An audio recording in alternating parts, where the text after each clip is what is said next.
Hello, this is Jeff of Baseball Therapy, and this is part 2 of our glove collection.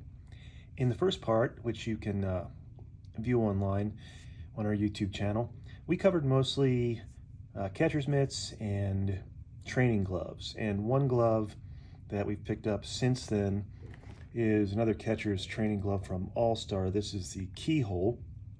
As you can see, it's got a see-through part there where you catch the ball. And this trains you to catch the ball in the pocket. It's good for learning to frame. This is made in the Philippines. It's full grain leather. Retails for about 140, 150 bucks. Really good training tool. And my son, being a catcher, he really enjoys stuff like this as he works on his craft. So today we're going to be going over some 11.25s in the collection, and we're going to begin with this one. This is a custom JL Glove Co. 11.25 inch infield glove. This is Japanese kip with Tennessee lacing. You can see the Japanese styling here on the closure. Really nice supple leather, broken in, kind of thumb to ring finger. So quick transfer, wide breadth to the glove as I broke it in, and with the ball in the pocket, you can see kind of how this is designed. Good second base glove, and really quite well made. JL does some incredible work, and I have a bunch of JL gloves. This was, I think, the first one that I ever picked up. I didn't actually commission this as a custom. I picked it up probably from either eBay or Sideline Swap or something like that. But it got me into JL gloves, and I've been a big fan ever since. The Japanese kip models on these run for about 240 bucks, 250 bucks. It's gonna be softer than something like the JL XX series, which is made from steer hide, US steer hide, and a special tanning process. But these are very, very nice, and for the price, probably as good as there is out there. So that's the JL, and I'll give you a fuller look at what you get. Okay. Second one I'm going to go over today is a Wilson staff. Now this is a glove that is made in Japan for the Japanese market. You can get these over here. Usually the markup is pretty considerable.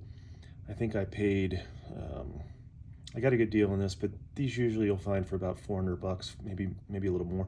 About the price of an A2000, maybe a little more. I should say an A2K, maybe a little more here in the United States.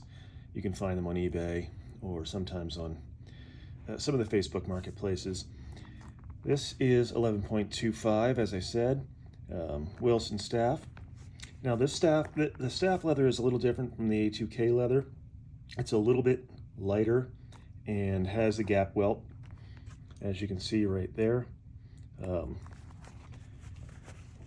This tends to be, on my hand, a little small, but for again, an infield glove, that's kind of what you want. So broken in, very similar to the JL, a little bit more toward thumb to pinky, but it still is thumb to between pinky and ring finger. Quick transfer, light glove, very high quality, Japanese made, as I said. Added the glove locks to it, and the Wilson staff you can generally tell from this particular shield. And here's a close-up look. Dual tech and pro stock leather. So this is going to be steer hide that's tanned in Japan. So that's the Wilson staff 11.25. Next up, I don't know a ton about this. This is the Kubota Slugger. Again, another Japanese glove in a very traditional Japanese styling. No laces here. As you can see, I've got it broken in.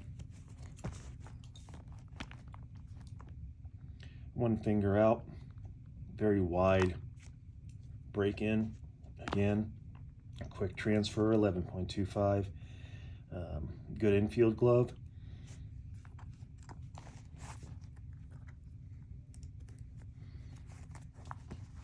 Kubota Sluggers, again, premium Japanese brand.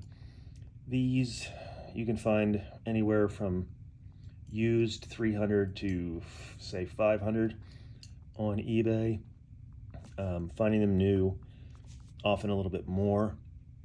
Just really enjoy the feel of this glove, and it's really a wide, as you can see, a wide glove. So very good for middle infield, very shallow pocket, quick transfer, but can be used to catch just about anything because it's a glove, right? Okay. So next up is, this is one you don't see very often. At least I haven't seen many of them. This is the Louisville Slugger Evolution Series. These are made in the United States. It's either buffalo or steer hide, depending on the model. Again, this is the infield 11.25. Very nicely made. Feels internally like, almost like the snakeskin feel of, or the super skin feel of a Wilson. And you can see there the perforations.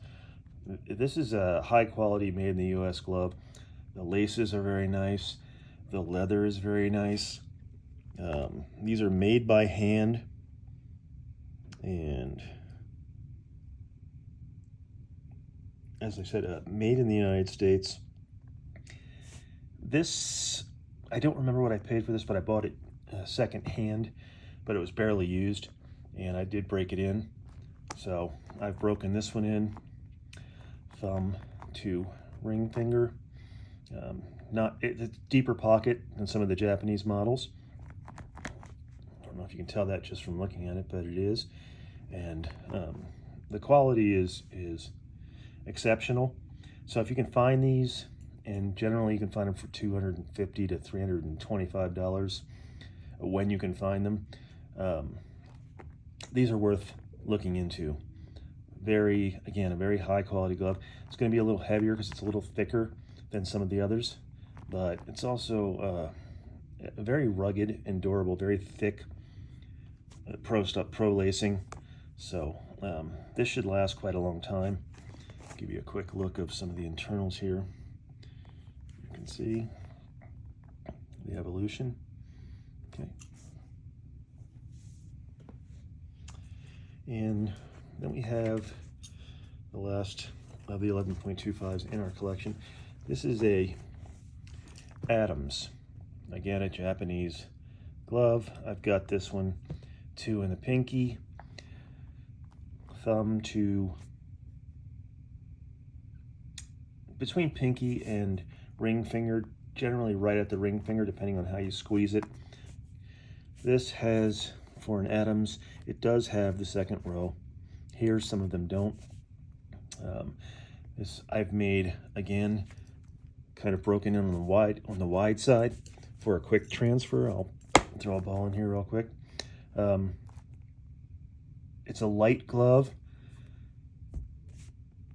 It's very well made, well crafted. The laces are nice and thick, especially the secondary lacing.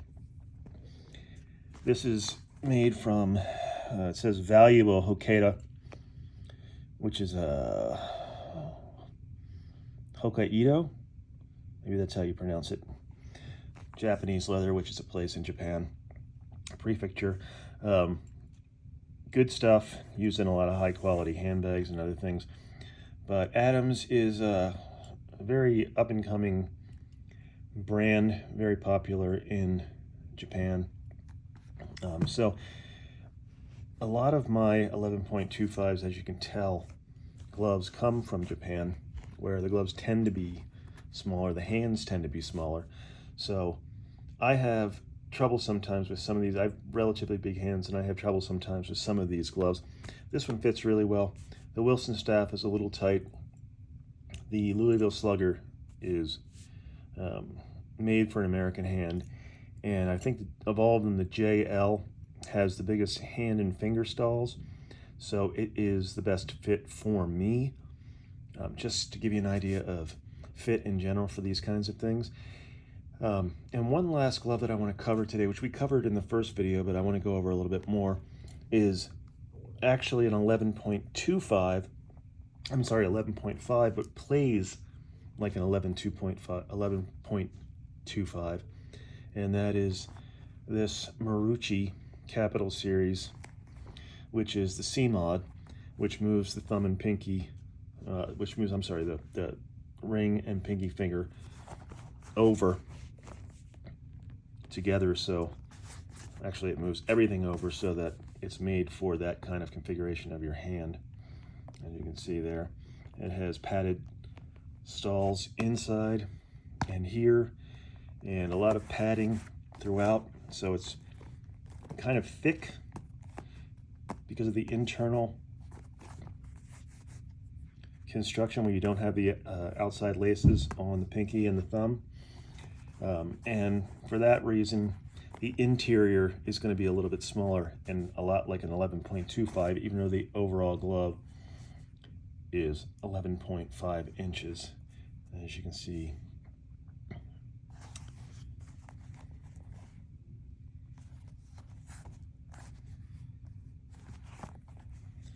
And there you go there.